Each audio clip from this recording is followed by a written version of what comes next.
একজন SDM officer তার বান্ধবীর বিয়েতে যাচ্ছিল। সে একজন সাধারণ মেয়ের পোশাকে ছিল, না কোনো সরকারি গাড়ি, না কোনো নিরাপত্তা, শুধু একজন সাধারণ মেয়ের মতো মোটরসাইকেল চালাচ্ছিল। যখন সে হাসনাবাদ শহরের কাছাকাছি পৌঁছালো, তখন সামনে একটি পুলিশ চৌকি চোখে পড়ল। ৩-৪ জন পুলিশকর্মী চৌকির বাইরে রাস্তায় দাঁড়িয়েছিল, আর মাঝখানে ইন্সপেক্টর প্রসেনজিৎ ইউনিফর্ম পরে দাঁড়িয়েছিল। সে মেয়েটিকে হাতে লাঠির ইশারায় থামতে বলল। মেয়েটি মোটরসাইকেলটি রাস্তার থেকে নামিয়ে একপাশে দাঁড় করিয়ে দিল। ইন্সপেক্টর কড়া গলায় জিজ্ঞাসা করল, কোথায় যাচ্ছ? মেয়েটি খুব শান্তভাবে উত্তর দিল, বান্ধবীর বিয়ে আছে, সেখানে যাচ্ছি। ইন্সপেক্টর প্রসেনজিৎ তাকে মাথা থেকে পা পর্যন্ত দেখল। মেয়েটি ছিল ২৮ বছর বয়সী একজন সুন্দরী মহিলা, যার নাম ছিল বর্ণালী সিং। তারপর হাসতে হাসতে বলল, আচ্ছা, বান্ধবীর বিয়েতে খাওয়া দাওয়া করতে যাচ্ছ, কিন্তু হেলমেট তোমার বাপ পরবে, কেন পরনি? আর এই মোটরসাইকেলটাও খুব জোরে চালাচ্ছিলে, চলো এখন চালান দিতে হবে। ইন্সপেক্টর প্রসেনজিৎ চালানের প্যাড বের করতে করতে বলল। বর্ণালী বুঝে গিয়েছিল যে তার নিয়ত খারাপ হয়ে গেছে এবং এটা একটা ছুতো। সে বলল, স্যার, আমি কোনো আইন ভাঙিনি। ও ম্যাডাম, আমাদের আইন শেখানোর চেষ্টা করো না। সে পাশে দাঁড়ালো একজন কনস্টেবলের দিকে তাকালো এবং তারপর বর্ণালীর দিকে তাকিয়ে বলল, একে শিক্ষা দিতে হবে। হঠাৎ ইন্সপেক্টর জোরে একটা চড় মারল বর্ণালীর গালে। খুব প্রশ্ন করছিস? পুলিশ যখন কিছু বলে তখন চুপচাপ মেনে নেওয়া উচিত। বর্ণালীর মাথা এক মুহূর্তের জন্য ঘুরে গেল, কিন্তু সে নিজেকে সামলে নিল। তার চোখে রাগ স্পষ্ট ফুটে উঠছিল। চৌকির ইনচার্জ ইন্সপেক্টর হাসতে হাসতে বলল, এখনও এর মধ্যে অহংকার বাকি আছে? এমন কতজনকে ঠিক করে দিয়েছি, ভালোভাবে শেখাতে হবে। একজন কনস্টেবল এগিয়ে এলো এবং বলল, স্যার, এটাকে থানায় নিয়ে চলুন, সেখানে ঠিকঠাকের সেবা করব, তখন বুঝবে পুলিশের সঙ্গে কিভাবে কথা বলতে হয়। একজন কনস্টেবল বর্ণালীর বাহু ধরে টেনে বলল, চল গাড়িতে বস। বর্ণালী ঝটকা দিয়ে হাত ছাড়িয়ে রাগী গলায় বলল, হাত লাগানোর চেষ্টা করো না, নয়তো পরিণতি ভালো হবে না। ইন্সপেক্টরের রাগ আরও বেড়ে গেল। সে একজন কনস্টেবলকে বলল, এর অহংকার দেখো। একজন কনস্টেবল এগিয়ে এসে বর্ণালী সেনের চুল টেনে ধরল এবং জোর করে টেনে নিয়ে যাওয়ার চেষ্টা করল। বর্ণালী ব্যাপায় কোকিয়ে উঠল, কিন্তু তখনও পর্যন্ত সে নিজের পরিচয় কিছুই বলেনি। সে দেখতে চাইছিল এরা আর কতটা নিচে নামতে পারে। তখন একজন পুলিশ রাগে তার মোটরসাইকেলে লাঠি দিয়ে মারল এবং বড়বড় করে বলল, বড় সাধু সাজছে, এখন তোরে খেলনা বানিয়ে খেলবো। বর্ণালী সিং ভালোভাবেই বুঝে গিয়েছিল যে এখন তার সঙ্গে কি হতে চলেছে এবং এরা কতটা নিচে নামতে পারে। ইন্সপেক্টরের চোখে রাগ ছিল। সে জোরে চিৎকার করে বলল, তোর মতো অনেক বুদ্ধিমান দেখেছি, পুলিশের সঙ্গে বাগাবাড়ি করবে? আজ মজা দেখাবো, চল ওকে থানায় নিয়ে যাও, সেখানে বোঝাবো। এই সময় বর্ণালী সিং তখনও চুপ ছিল। সে তার পরিচয় প্রকাশ করার কোনো ইচ্ছে দেখায়নি। সে দেখতে চাইছিল এরা প্রশাসনকে কতটা বদনাম করতে পারে, এরা কতটা অত্যাচার করতে পারে। ইন্সপেক্টর প্রসেনজিৎ এখন বিরক্ত হয়ে গিয়েছিল। তার সামনে এমন একজন মহিলা দাঁড়িয়েছিল যার নরম সুন্দর গালে চড় পড়েছিল, যার চুল টেনে ধরা হয়েছিল, যাকে জোর করে বাহু ধরে রাস্তায় টেনে নিয়ে যাওয়া হয়েছিল। কিন্তু সে তখনও মূর্তির মতো নীরব দাঁড়িয়েছিল, না কোনো চিৎকার, না কোনো কান্না। ইন্সপেক্টর প্রসেনজিৎ ভেবেছিল থানায় বসে চিন্তা করবে এই জেদি মহিলার কি চিকিৎসা করা যায়। এটা কেবল রাগ ছিল না, এটা এমন এক রাগ ছিল যা ভেতরে ভেতরে ফুটছিল। চৌকির ইনচার্জ ইন্সপেক্টর হাসতে হাসতে বলল, এখন জীবও চলতে শুরু করেছে, চল থানায়, দেখব কত বড় জীব চলে তোর। থানায় ঢুকতে ইন্সপেক্টর জোরে চিৎকার করে বলল, ওরে কোথায় গেলি? চা পানি লাগা তাড়াতাড়ি, আজ একটা বিশেষ মাল এসছে। বর্ণালী সিং তখনও কিছু না বলে থানার দেয়াল দেখছিল। সে দেখছিল কিভাবে এরা সেই নিরীহ মানুষদের সঙ্গে আচরণ করে যারা কখনো কণ্ঠ তুলতে পারে না। তখন একজন কনস্টেবল ইন্সপেক্টর প্রসেনজিতের দিকে ঝুঁকে ফিসফিস করে বলল, কি কেস স্যার?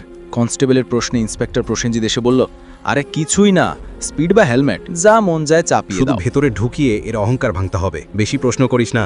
বর্ণালী সব শুনছিল, কিন্তু তার চোখ তখনও কিছু বলতে চাইছিল না, যেন সে চাইছিল পুলিশের এই পতনের গল্প তাদের নিজের মুখ থেকে বেরিয়ে আসুক। তখন ইন্সপেক্টর চেয়ারে বসলো, হাতে কলম নিয়ে টেবিলে ঘোরাতে লাগলো। তারপর বর্ণালীর দিকে তাকিয়ে বলল, নাম বল, কোথায় থাকিস, কার ভরের মেয়ে? বর্ণালী চুপ রইল। ইন্সপেক্টর আবার প্রশ্ন করল, শুনতে পাসনি? নাম কি তোর? কিন্তু বর্ণালীর নীরবতা তখনও পাথরের দেয়ালের মতো। তখন ইন্সপেক্টর টেবিলের এমন জোরে হাত মারল যে শব্দটা পুরো থানায় গুঞ্জে উঠল এবং রাগে চিৎকার করে বলল, শুনতে পাস না? নাম বল তাড়াতাড়ি। বর্ণালী মুখ ঘুরিয়ে উত্তর দিল, জি, সুমিতা শর্মা। ইন্সপেক্টর তার মুখের দিকে তাকিয়ে হেসে বলল, বড় বুদ্ধিমান মেয়ে, তুই মিথ্যে বলতে অভিজ্ঞতা আছে, কিন্তু মনে রাখিস, বেশি চালাকি করলে খুব ভারী করবে, একটাও ভুল করলে পস্তানোর সময়ও পাবি না। বর্ণালী সিংকে জোর করে সেই পচা লকআপে ঢুকিয়ে দেওয়া হলো, যেখানে আগে থেকে দুজন কয়েদি বসেছিল। তাদের মধ্যে একজন বর্ণালীর দিকে তাকিয়ে বলল, বোন, তুই কি অপরাধ করেছিস? বর্ণালী হালকা হাসি দিল, কিন্তু কিছু বলল না। এখন সে শুধু দেখছিল এই পুরো সিস্টেমটা কতটা পচে গেছে। যদি একজন এসডিওকে এভাবে বিনা কারণে ভেতরে ঢোকানো যায়, তাহলে সাধারণ মানুষের অবস্থা কল্পনা করা কঠিন নয়। বর্ণালী এখন সেই কোঠরির কোণে বসেছিল, সব দেখছিল, শুনছিল এবং প্রতিটি কাজ বুঝছিল। ইন্সপেক্টর প্রসেনজিৎ একটা মিথ্যে রিপোর্ট তৈরি করলো এবং বলল, এর ওপর চুরি আর ব্ল্যাকমেলিংয়ের কেস চাপাও। ফাইলের উপর হাত মেরে বলল, চলো তাড়াতাড়ি। একজন কনস্টেবল জিজ্ঞাসা করল, কিন্তু স্যার প্রমাণ ছাড়া? ইন্সপেক্টর হেসে বলল, এই থানায় প্রমাণ চেয়ে আনা হয় না, প্রমাণ বানানো হয়। কিছুক্ষণ পর একজন কনস্টেবল এসে বর্ণালীর কাঁধে জোরে হাত মারল। ইন্সপেক্টর হাত তুলতেই তখন দরজায় একটা কড়া গলা শোনা গেল, থামো। সবাই মুড়িয়ে দেখল দরজার সিনিয়র ইন্সপেক্টর সঞ্জয় বর্ণা দাঁড়িয়ে। তার খ্যাতি অন্যদের থেকে কিছুটা ভালো ছিল। সে ভেতরে তাকিয়ে মহিলার অবস্থা দেখে তার কপালে ভাঁজ পড়ল। জিজ্ঞাসা করল, এসব কি হচ্ছে? প্রসেনজিৎ হাসল এবং বলল, কিছু না স্যার, একটা রাস্তার মায়ে বেশি বুদ্ধি দেখাচ্ছিল, শিক্ষা দিচ্ছি। সঞ্জয় বর্ণালীকে ভালো করে দেখল। তার আচরণ সাধারণ মহিলার মতো মনে হচ্ছিল না। জিজ্ঞাসা করল, এর অপরাধ কি? প্রসেনজিৎ ঘাবড়ে গেল, বলল, স্যার চেকিংয়ে অসভ্যতা করেছিল। সঞ্জয়ের কিছু সন্দেহ সে বর্ণালীকে জিজ্ঞাসা করল, তোমার নাম কি? বর্ণালী চুপ রইল। প্রসেনজিৎ হেসে বলল, স্যার এ তো নামও বলছে না। সঞ্জয় এখন পুরোপুরি সতর্ক হয়ে গেল। সে কনস্টেবলকে আদেশ দিল, একে একা কোঠরিতে রাখো। প্রসেনজিৎ অবাক হয়ে গেল। কিন্তু স্যার, সঞ্জয় কঠোরভাবে বলল, আমি নিজের পাশে থাকব। তার আদেশে বর্ণালীকে আরেকটা কোঠরিতে বন্দি করা হলো, যেটা আগেরটার থেকেও বেশি দুর্গন্ধযুক্ত আর অন্ধকার ছিল। বর্ণালী চারদিকে চোখ বুলিয়ে দেখল। এক কোণে একটা ভাঙা টেবিল পড়েছিল, আর পাশে একটা মরচে পড়া লোহার রড। এখন সে নোংরা সিস্টেমের আসল চেহারাটা আরও কাছ থেকে দেখছিল। প্রতিটি মুহূর্তে তার চোখ বুঝছিল যে আইন শুধু ফাইলের মধ্যেই সীমাবদ্ধ হয়ে গেছে। তখন একজন কনস্টেবল দৌড়ে এসে বলল, স্যার বাইরে একটা বড় গাড়ি দাঁড়িয়ে আছে। প্রসেনজিৎ এবার চমকে উঠল। জিজ্ঞাসা করল, কোন গাড়ি? কনস্টেবল ঘাবড়ে বলল, স্যার সরকারি গাড়ি। সে তাড়াতাড়ি বাইরে গেল এবং গাড়ির ভেতর তাকাতেই তার চোখ কপালে উঠল। সে হরপরে ফিরে এসে ধীর গলায় বলল, স্যার। প্রসেনজিৎ বিরক্ত হয়ে বলল, কি হলো? কে এসছে? কনস্টেবল কাঁপতে কাঁপতে বলল, স্যার কমিশনার সাহেব এসছেন। প্রসেনজিতের মুখ ফ্যাকাশে হয়ে গেল। সিনিয়র ইন্সপেক্টর সঞ্জয় বর্মাও সতর্ক হয়ে গেল, কারণ এখন বিষয়টা সরাসরি ওপরে পৌঁছে গিয়েছিল।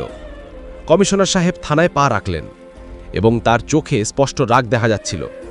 তিনি প্রসেনজিতের দিকে তাকিয়ে কড়া গলায় জিজ্ঞাসা করলেন, ইন্সপেক্টর প্রসেনজিৎ, এখানে কি তামাশা চলছে? প্রসেনজিৎ ঘাবড়ে বলল, কিছুই না স্যার, শুধু একটা ছোট কেস। কমিশনার সাহেব টেবিল থেকে ফাইল তুলে নিয়ে মনোযোগ দিয়ে পড়লেন। তার কপালে ভাঁজ পড়ল। তারপর তিনি কঠিতে উকি দিয়ে বললেন, এ কে? স্যার এই মহিলার বিরুদ্ধে 420 আর প্রতারণার কেস আছে। কমিশনার সাহেব জিজ্ঞাসা করলেন, তোমার কাছে প্রমাণ আছে? তিনি আবার বললেন, কোনো প্রমাণ আছে তোমার কাছে? এখন প্রসেনজিৎ পুরোপুরি ফেঁসে গিয়েছিল। কমিশনার সাহেব মহিলার দিকে সরাসরি প্রশ্ন করলেন, তোমার নাম কি? এবং প্রথমবারের মতো বর্ণালী সিং হালকা হাসি দিয়ে বলল, এসডিও বর্ণালী সিং। পুরো থানায় নীরবতা ছড়িয়ে পড়ল। সবার মুখ ফ্যাকাশে হয়ে গেল। প্রসেনজিতের হাত পা কাঁপতে লাগল। বাকি সব কনস্টেবল অবাক হয়ে দাঁড়িয়ে পড়ল। প্রসেনজিতের পায়ের নিচ থেকে মাটি সরে গেল।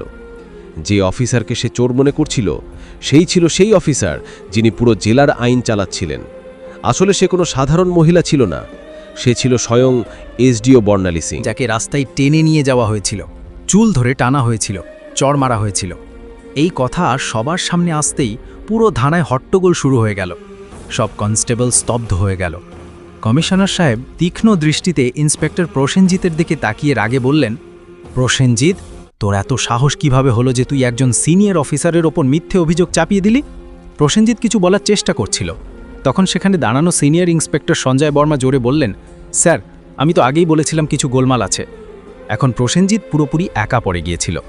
তখন বর্ণালী সিং তার শান্ত কিন্তু কঠোর কণ্ঠে প্রথমবার সরাসরি রায় ঘোষণা করলেন এবং বললেন, প্রসেনজিৎ, এবার তোর চাকরি গেছে, তোর সাসপেনশন পাকা, আর তোর বিরুদ্ধে এখন মামলাও চলবে। এটা শুনে প্রসেনজিতের যেন শ্বাস আটকে গেল। বাকি পুলিশরা তার থেকে মুখ ফিরিয়ে নিল। সঞ্জয় বর্মার সঙ্গে সঙ্গে হাঁক দিলেন, হাবিলদার সাহেব, এটাকে ধরে লকআপে ঢোকাও। কিন্তু তখন প্রসেনজিৎ পকেট থেকে একটা ভাঁজ করা কাগজ বের করে হাসতে হাসতে বলল, থামো ম্যাডাম, এটা আগে দেখে নাও, তারপর যা করার করো। সে কাগজটা দেখালো। কমিশনার এবং বর্ণালী সিং দুজনই তৎক্ষণাৎ তার দিকে তাকালেন। প্রসেনজিৎ বলল, এই নাও আমার বদলির আদেশ। 3 দিন আগেই আমার বদলি হয়ে গেছে। এখন তুমি যতই রাগ করো, আমাকে চাকরি থেকে বের করতে পারবে না। পুরো থানা আবার নীরব হয়ে গেল। বর্ণালী কাগজটা হাতে নিয়ে পড়লেন। কমিশনার চোখ তির্যক করে সিনিয়র ইন্সপেক্টর সঞ্জয় বর্মার দিকে তাকিয়ে বললেন, যাও দেখো এই কাগজটা আসল নাকি শুধু দেখানোর জন্য। সঞ্জয় কম্পিউটারে রেকর্ড দেখে মাথা তুলে বললেন, স্যার এটা তো আসল, কিন্তু এখনও নতুন ইন্সপেক্টরকে চার্জ হস্তান্তর করেনি, অর্থাৎ এখনও এখানকার আসল ইন্সপেক্টর হয়ে বসে আছে এবং সব দুষ্কর্ম এর দ্বারাই করা হয়েছে। এখন কেউ এটাকে বাঁচাতে পারবে না। বর্ণালী সিং তার চোখে চোখ রেখে বললেন, এখন তোর নতুন ঠিকানা সেখানেই হবে যেখানে তুই অন্যদের ঢোকাতিস।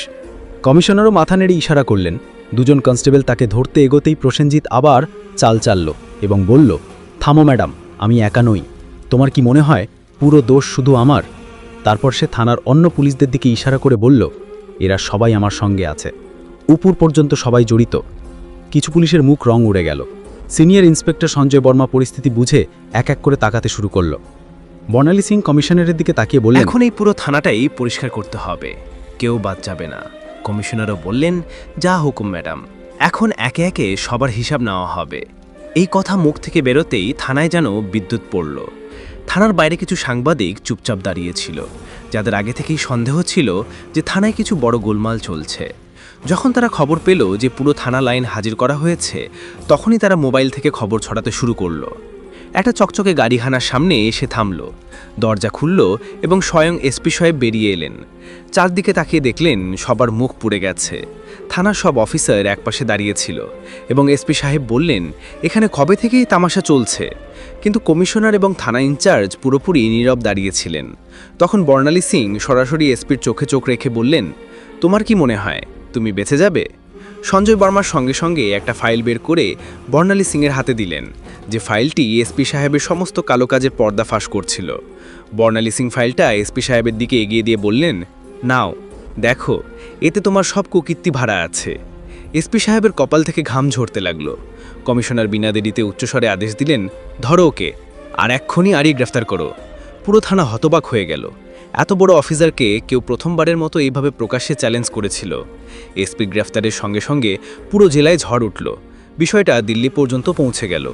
মুখ্যমন্ত্রী পর্যন্ত খবর পৌঁছালো এবং সেখান থেকে সরাসরি আদেশ এলো, জেলায় যত অফিসার মিলে গোলমাল করেছে তাদের সবাইকে ধরে ভেতরে ঢোকাও।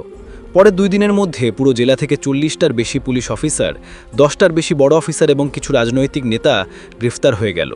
পুরো হাসানবাদ জেলার হাওয়া বদলে গেল। এখন চারদিকে শুধু একটাই আলোচনা ছিল, এসডিও বর্ণালী সিংয়ের সততা এবং সাহস, যিনি পুরো পচা সিস্টেমটাকে নাড়িয়ে দিয়েছিলেন।